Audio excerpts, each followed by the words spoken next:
So hello, my name is Jason Goldberger. I am a senior engineer at Dockyard. We're going to be talking about Annex today, and it's a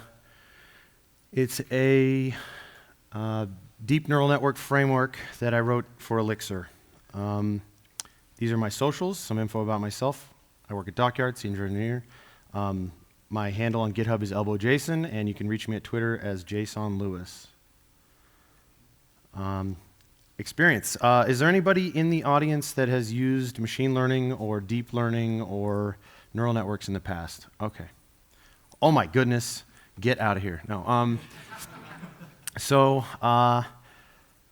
For those of you that didn't raise your hands, I was where you were about a year ago. So a year ago, I thought to myself, you know, it would be interesting to see if I could implement a deep learning framework in Elixir. And then about 6 months ago, Alex, my friend and manager at Dockyard, tricked me into submitting a talk when I didn't know what I was doing.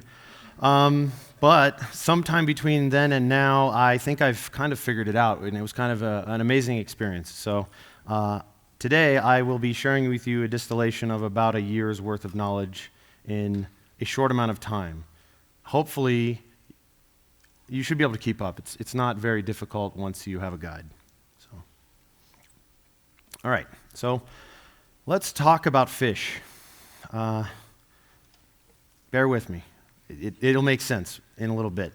So what I want everybody to do is imagine yourself as a fish, and you are floating in the ocean. You have eyes, you have a spine, you have muscles, and you can move. In the ocean where you live, there are shrimp, there's you, obviously, you're a fish, there's other fish, and there are sharks. And the creatures in this ocean can be found at various depths depending on certain conditions. A fish's goals. So your primary goal here is to eat shrimp. And you are almost a normal fish, but not really. So keep your goal in mind. Okay. One thing that makes you exceptional here is that your decision-making capabilities are extremely limited. You are capable of deciding to move up or down, that is to get to ascend or descend, which is to get closer to the surface, the air-touching surface of the ocean, or to get closer to the rocky bottom. So that is the only choice you can make. Sorry for you. One more thing that makes you not quite normal is that your ability to decide whether or not to move up or down in your ocean is only ever based on two things. And those things are the depth at which you see the sharks swimming, and they always swim together, so there's no like, oops, different sharks at different levels. I'm not getting there. I'm not going there, right? So all the sharks always swim at the same level as each other, and that varies based on certain conditions. And the other factor is whether or not the sun is out. You're a data-minded fish, and so your data is going to be expressed to you in the form of floating point numbers. Tough noogies. What else can I tell you? You're already quite an exceptional fish, and you're even more exceptional now. So the depth, the data that represents depth is going to be expressed as a number between 0 and 1, where 0 is the air-touching surface of the water, and 1 is the depth you would hit rock, right? So that's where you can move, between 0 and 1. That's where everything can move, actually. And for simplicity's sake, the sun is a binary choice. It is either up or down. There is no sunset or sunrise in your ocean world. Once again, deal with it. This is my world too, right? So Another thing that makes you exceptional here is you are able to play games with other fish, and you're capable of learning from other fish. And so anytime you meet another fish, you play a guessing game. And the guessing game involves the other fish telling you about a set of conditions under which a set of conditions that they actually experienced that successfully led them to eat shrimp. And then you, the guessing part, you guessing what decision they made. After making your guess, the other fish will tell you what the actual decision that they made to successfully catch shrimp is. And I hope I'm using the words correctly, shrimp and fish. I was practicing and messing them up, so if I do, you're not eating other fish, you're eating other shrimp, sorry. If your answer that you guessed was not exactly precisely correct, the other fish and you are going to discuss how you were wrong. The fish is going to say, oh, you should have gone higher, you should have gone lower, by a given amount. And you'll then discuss with the other fish why you were wrong. Maybe not with the other fish. You're going to discuss with yourself why you think you were wrong. And you, the fish, are going to be making decisions based on the weight of importance for a given factor, right? So you have two factors. You have the depth, which is between 0 and 1 of the sharks, and you have another factor that is whether or not the sun is out, right? So you have a binary choice there, a 1 or a 0. So you give certain amount of weight to making choices to those factors, right? And you have to decide how much you should change those factors so that the next time you see this sort of data, this sort of input, this sort of condition, you can make a better decision and maybe successfully catch shrimp, because if you don't, I didn't say you'd die, so you won't die, but you won't meet your goal, right? So given many, many examples of successfully catching fish and the conditions that went along with those and the decisions that were made, everybody in this room, all the fish, should be able to more successfully catch fish after learning, right? And that's, So why, right? Why are the shrimp moving up? Why are the sharks moving down? Why is the sun going up? Why is the sun going down? And I can tell you, none of these things are answerable by our model, right? The why of a shrimp, like are the shrimps avoiding the sharks? I don't know. That's not something. We're a fish. We make a decision up or down based on these things. We are not able to intuit the why, right? So in this analogy, I'm going to give you a hint into the future. We are actually a fish that is a part of a neural network, right? We're like a layer of a deep layer, a little part of it, right? We don't know the why, and to be honest, the model will never answer why. There is no why, there is only the what. Like, given these conditions, this is what the prediction is. So, in reality, the number of factors involved in a biological system can be incomprehensibly large. So, I'm not even going to talk about all of the ways that this could be the reason that this is happening. And to be honest, why is not the goal. Who remembers the goal? Eat shrimp. Right, I showed you the last slide. I know what happened. Eat shrimp. So the goal here is to eat shrimp, and that's what this set of data, that's what this example will get us better at doing. It's not going to get us better at doing anything else. Okay, so it's very scope limited. So what we just went over is in fact the essence of action inside of a deep neural network. Step 1, given some input that is an ordered collection of floats. So the order in which you present inputs is important. If you give me the shark's depth index 0 of a data set, and then the sun in index 1, and then you switch them later, this thing is screwed up, right? I think that the sharks are always going to be index 0, and the sun is always going to be index 1. And if you mess up that order, the neural network gets messed up, right? So it's an ordered collection of floats are given, and a prediction is made. Step 1, right? In our example, that step is in fact the fish communicating with us and us playing a guessing game where we give it a prediction. Right? Step 2, the prediction and the expected outputs are compared, and some measure of error is calculated. And error in this case is how wrong we were. So if we were off by exactly, 0.9, our guess was off by 0.9, the depth we should have gone to, then we have an error of 0.9. Naively, it gets more complicated than that, but it works for thinking about it. Great. So in our example, this is our discussion with the other fish of how wrong we were, right? We make a decision about that. And then based on the error, we make corrections to the importance of our inputs, right? So if we predicted entirely that we should go down to the bottom of the ocean because the sun was out and we were wrong, we should probably not make that. We should probably say, maybe the sun being out isn't as important for where we find fish. Maybe it's more of where the sharks are, right? And so we correct our model. Cool.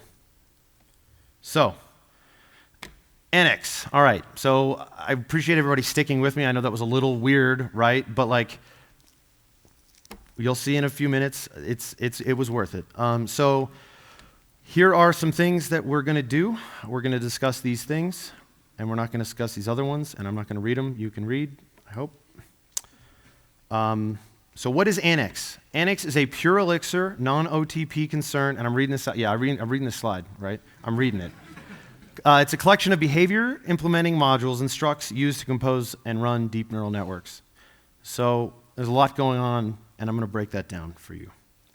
So pure Elixir, that is to say, Annex does not, in bold, require non-Elixir dependencies. And what I mean there is, so in the Erlang runtime, we have access to a plethora of tools that allow us to escape the immutability and the construct that is central to writing Elixir code, which is immutable data, right? Writing matrix operations in Elixir involves jumping through a cons list around in memory, around some heap somewhere, and changing it into another list entirely, right? It is not the same operation as mutating a matrix in something like Python, NumPy, or C.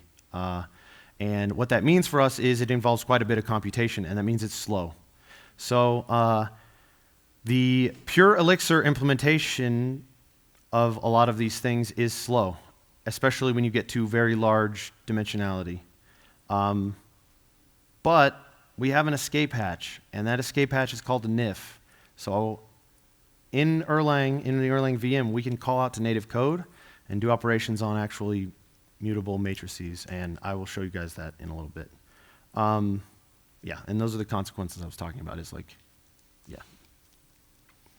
non-OTP.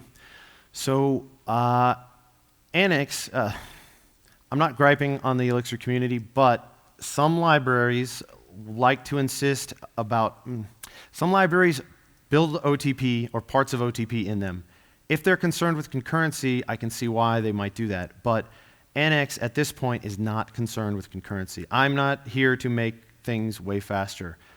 That's your job, right? Not that it's your job, but I don't want to prescribe to you how to use OTP. I don't want to say, here, use my version of what I think is the thing that should be a gen server.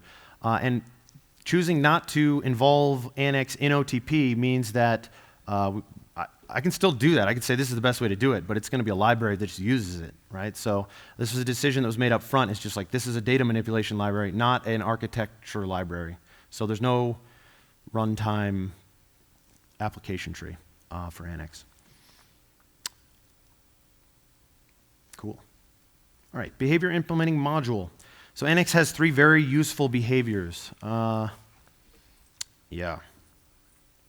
So first we have the learner. This is the Annex.Learner. A learner here must be able to, so this is kind of a fallacy, but whatever. It must be able to predict things and be trainable. The learner itself doesn't have to train, but if you're not going to give it a train, you have to give it something else, which we'll get into that. That's another talk. But basically, something has to be able to decide how training works. And if you're familiar with other machine learning platforms, libraries, whatever frameworks, this ends up being like you have to include an optimizer, right? It has to know, do you want me to do batch gradient descent, batch stochastic gradient descent, right? Distributed, whatever, that type of thing. The Annex.Layer. So the layer is the, excuse me, let me back up here for a second. This is the learner, right? It is the highest level struct that we have in Annex. So you may be able to compose chains of learners, which is a very interesting concept, and I might do that in OTP, but I wouldn't prescribe to you that a learner must, right? It has to be capable of being trained, and it's not just useful for neural networks, right? So this works for perceptrons, this works for linear regression, this works for a lot of things, but those things have to probably, I'm going to say have to because I can't think of a one that doesn't, but it's probably got to be stateful or have a memory of some sort, right? Because I don't know what training without a memory looks like, but somebody might. Caveat. All right. Annex.Layer. So an Annex.Layer is how you compose neural networks. Deep neural networks are made of layers. In Annex, a layer must be able to feed forward, it must be able to backprop, and it must be able to initialize, so init layer. Also, if your layer needs data to be in a specific shape, it has to specify what that shape is, and if it has a type, it has to specify what that type is. And this becomes especially helpful when casting between backends. So Annex has the ability to cast between a native code's representation of a matrix and a list of lists, or a flat list, or anything that would look like it was data that a neural network would train on. Cool. So last one is data. This is the lowest level struct that it doesn't have to be struct even. The lowest level thing that Annex is concerned with. And what it specifies is a data must be able to cast a flat list of floats. Given a flat list of floats and a shape, the cast callback must return data, right? And you can see here, if you look at the type specs and look at all of my code, you'll see I do not return OK tuples and errors, mostly because if you get the configuration for a neural network wrong, there is nothing I can think of to get you into a recoverable state. You have to like reconfigure your network and try again, right? So everything raises. Deal with that, right? But they all raise the same error, right? So I made my own custom exception. So they all raise an Annex error. So a data must be able to convert itself to a flat list, which means you can export it and save it, and then import it and save it if your init layer is so inclined, which it darn well better be. It has to have a shape. It does not have to have a shape. This is actually an optional callback. I forgot to copy and paste that piece of code, or it might be below that and just cut out. But shape, if your data, if your layer contains data, let me back up. I thought I was looking at layer. Data always has a shape, right? There is no such thing as data without a shape. It's like an empty list, and that's not valid data for a neural network. I don't know what you did, but don't give it an empty list. It won't behave well. A data implementer must be able to identify if a piece of data is its type. So this is like, am I the struct D matrix, right? Am I the struct one? Am I a one-dimensional list of floats? Am I a two-dimensional list of floats? So a list of lists of floats. Cool. And then it has to be able to apply an operation. This is where apply up is where things get a little sticky, and I don't have a really good solution for what a data implementer must do. I just know that that list of things is very large so far. So if you're going to make your own custom data, I need help. All right, I'm back. If you're going to do your own custom data type, you should try running it through what you want it to do, and if it implements all the things, it won't crash, and if it doesn't, it will crash. That's the answer. So we're going to go through a few terms real quick. These are for people who don't have a lot of experience with this. So shape. When I say shape in Annex, what I'm talking about is a list of integers that express the dimensionality and size of a piece of data. So the thing you're looking at is 3 dimensions. It's a 3-dimensional tensor. of data that has the dimensions 2, 3, 10. So it's a 2 by 3 by 10 matrix. Excuse me, a 2 by 3 by 10 tensor. So it's two matrices next to each other in a list, right? Or, I'm going to try it, a list of lists of floats. There you go.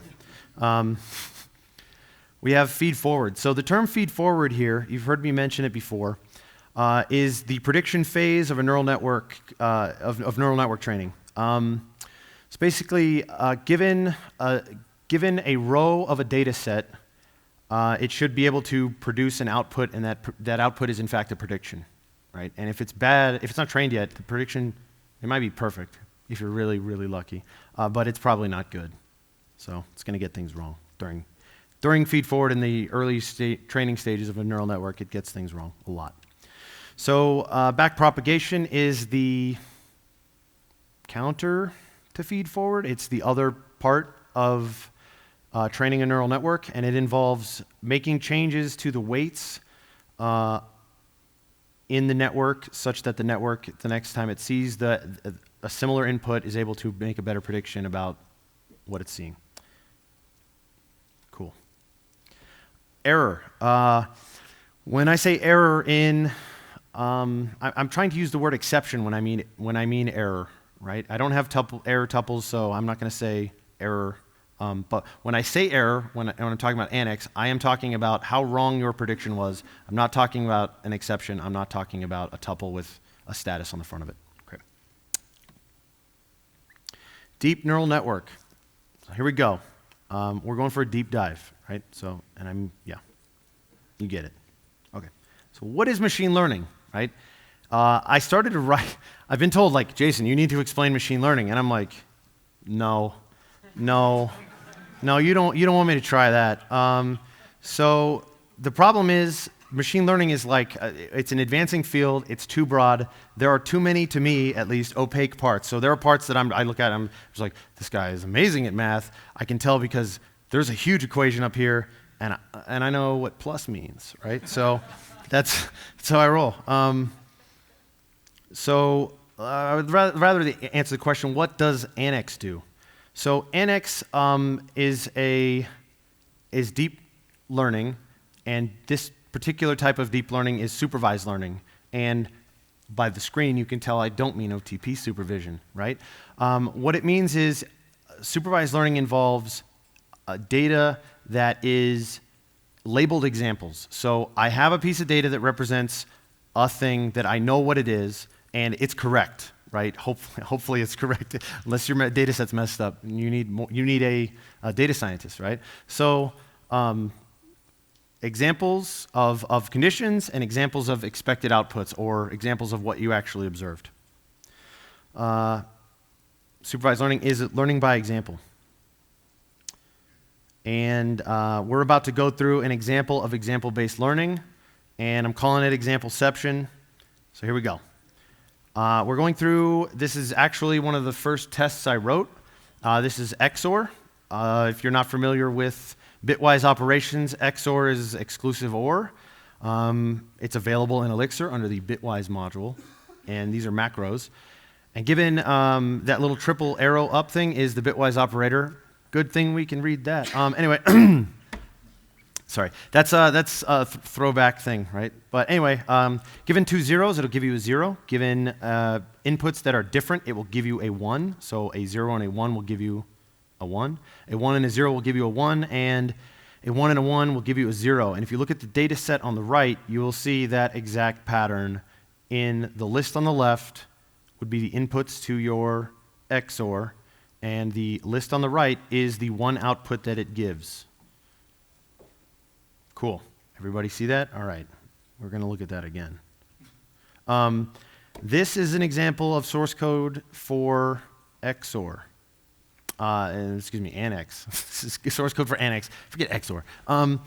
So Annex provides some some context-level functions that are best used if you just want to get things done and you don't want to have to get into the weeds. And so here what we're setting up is actually a 4-layer deep network. A lot of people might call this a 2-layer deep network because A dense layer without an activation might not actually learn things. But, I call this a 4-layer deep because I count, the list is 4 things long. I don't know what else to call it in this case. But, so this neural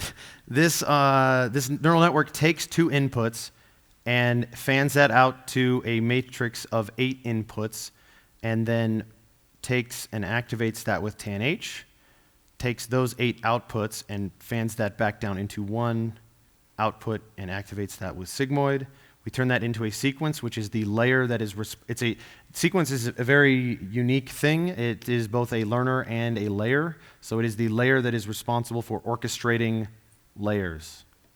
I don't know how else to put it, but it does, it makes sure the other things come in order and they get fed forward and they get fed back, and it also calculates error unless you have an optimizer that says otherwise, right? So it gets a little iffy. But we also give it a few things, metadata that we want it to do. We give it a halt condition and a log interval. And so this thing would run 1,500 epochs, which is 1,500 cycles through all of its data set. And then it logs at 750, and then it stops at 1,500. And we give it a learning rate as well, which is, you can learn about that. Just go look at machine learning or neural nets. So this is me running an actual test. And I'm logging at 750 and 1500. So luckily for me, the inputs here are the same in these examples, so I kind of just put these out. And what you can see is after 750, I should have printed on the first epoch, whatever. After 750 epochs, our loss is down to 0.0768, and that's loss is a, in this case, it's mean squared error for basically the error you gets squared and then meaned, and that's mean squared error, and it represents it's a representation of distance of how wrong you were. And as you can see, the number goes down by 0.005. It's not, excuse me, 0.005. It's not a great leap, but we've already passed the really, we're on like the we're on the part of the line that has very little change in one of the directions at that point, right? So we probably started off 50-50 chance here. We started off with really horrible predictions and then immediately started getting better and got better and better. So it is what it is. We got another term here. This is a hyperparameter. A hyperparameter is in fact the weight of importance that a neural network assigns to an input, right? So it's just a float though. It's really just a float, but it's not a float of data. It's a float that is it is a float that is the memory portion of a neural network, or very small portion of the memory of a neural network. How am I doing on time? 10 minutes. All right, here we go. We're going to speed it up. I'm halfway through. So this is a matrix. It's a 2D. A matrix is a 2D collection of floats, right? So a list of lists. This is a tensor. You've already heard me say it. It's a list of lists of lists of floats. These weights, they are a slope representing hyperparameter of a layer, right? Weights. Biases. Biases are the bias hyperparameters of a layer. Yeah, you'll see in just a second. Here we go. We're gonna go deeper. All right, so let's go deeper. Yeah, inception, right? So there's 3 steps to training a neural network, right? We've heard about these, and I'm gonna go through them very quickly. But feedforward, we're turning inputs into predictions, right? So given some data, XOR, some data, this is the first row of inputs out of the data set, right? So it's the upper left-handmost thing you can see on the left. We pass it through the network, right? This is not actual code. This is just kind of how it works. It doesn't do this. Don't do this. This is like not what you want. Not for my framework anyway. Feedforward involves passing some data of the data set through this network, right? And so we've encountered 2 layers so far, and we've encountered dense and activation. A dense layer is a matrix-containing layer or a list-containing layer. The data type doesn't matter. It could be anything that's a tensor. But it has hyperparameters and it has memory. The other layer you saw there was an activation, and it applies an activation function to the output of the previous layer. And that's feedforward. Let's go deeper. So we're not going to cover any equations.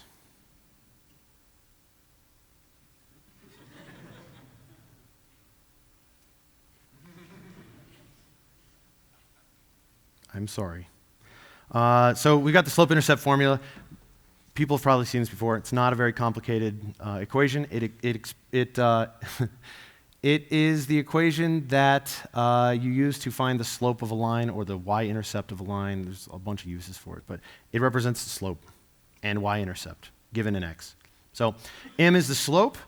Given a positive slope, it looks like the thing on the left. Given a negative slope, it looks like the thing in the middle. Given a steeper slope of 2.0, it gets steeper, right? A positive slope.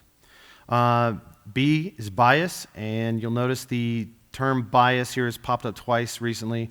Bias is applied and increases or decreases the y-intercept of a line given its value, right? So, as you can see. Y equals mx plus b is not just for numbers. It can actually be applied to matrices. And so we take y equals mx plus b, and that is outputs equals weight times input plus bias, and that times is very special. That is actually a dot operation. And here it is in code, right? So we take our dense layer, we get its weights, we apply a dot operation, we add the bias. We apply a dot operation between the weights and the inputs, and we add the biases, and that gives us outputs, right? That's the dense layer's output, actually. Cool. So I said before, an activation is a function that is applied to the output of a layer. Activation gives neural networks characteristics for predicting and learning. So this is how you kind of get customized, this is how you get different behaviors kind of out of a neural network. It's a very complex subject. It's still under a lot of research. Do you get it? And then, yeah, like, this is actually what I thought of when I said, like, I was going to explain activations, and I'm like, do you get it? And anybody who says yes, I give them this look. Like, are you sure you get it? Because, no. It's a very broad field. It's extremely broad, right? So, and it keeps going, and it's evolving, right? So, but we're going to go deeper. And this is like most people in the room right now. Oh, no. So let's talk about fish, okay? Whether you know it or not, what we talked about before is actually the deepest concept that you get into with neural nets, unless you're doing like something lower like GPU accelerated learning. But even then, that's computer science. That's not this. So this is actually the deepest it gets for machine learning, or well, not machine learning, excuse me, deep neural nets. Those concepts we talked about, the fish, right? And we're going to talk about the deepest level, right? And that is, and I told Mike I would do this because he loves this meme and me, apparently, spatial dimensions, right? So the spatial dimensions, let's talk for a moment about the weight of importance. I'm going to read this really fast. We're going to go really fast here. I got like a few minutes, right? 5 minutes, all right. The weight of importance is a float, and the datum of the input is a float. And given these two floats and their position in an ordered set, these values, after they've had a mathematical operation applied, actually the values themselves do, but even after they've had a mathematical operation applied, represent a vector, which is magnitude and direction, in the dimension that they represent.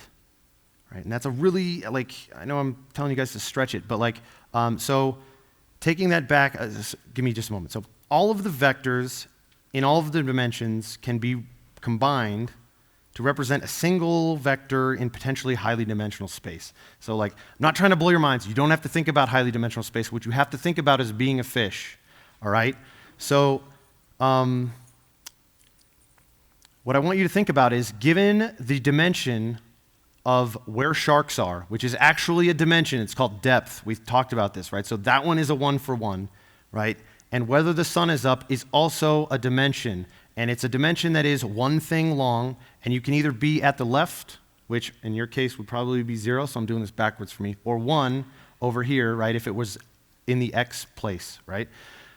That is a magnitude, and that is a dimension. And if you take that dimension and the depth dimension, you can make a slope. And that multi-dimensional thing is how deep we should go, right, in the ocean, which is also a real dimension, right? So like there's nothing, I tried to make this not abstract, not super abstract, but this is what's going on inside of a neural network, is you are just trying to navigate, given the weight of importance, through highly dimensional space. And that's the, right? Like, that's it. That's all it's doing. So, yeah. All right, so let's go to the demo. Let's do it quick. We got 5 minutes. So this is Annex. This is my VS Code. And you guys can't see this. Give me a minute. Oh, yeah, okay, good call. That's way easier than what I was going to attempt. Yeah, thanks, man. Displays, arrangement, mirrored, come home to me. All right, so this is VS Code being weird. This is Annex. Yep, it's going to be weird. All right, okay, whatever. This is Annex source code, and this is, in fact, the XOR test that we looked at. Everybody can see this? Okay. This is, in fact, the XOR test that we just looked at, right? And as you can see, it's the exact same thing. I'm pretty sure I copied and pasted this and then was like, don't change it, Jason. So if we mix test, XOR, test, and yeah, I have a few of them just because it's easy to tell what's going on inside of it. So we run it, and it runs through its thing, and it finishes in 2.4 seconds, right? If we were to make this a deeper network, ooh, no. Oh, well, maybe. Yeah, all right. I pasted and it went weird, and then I was like, the formatter might solve this. Thank you, Jose, if you're in here. So we run it again, hopefully, maybe, and it was running, right? It was running, and you can tell it's like slow, right? 8.5 seconds for that network. It's like not good, right? So whatever. That's Annex XOR. I've also got an example here of solving the iris data set with a few helpers that are likely to become part of the framework soon, like one-hot encoding and like automatic normalization. Those are goals for the future. But what I get really excited about is not this. What I get really excited about is there's a gentleman, I believe he's a gentleman anyway, on GitHub who made C bindings for the Elixir Erlang VM into C BLAS.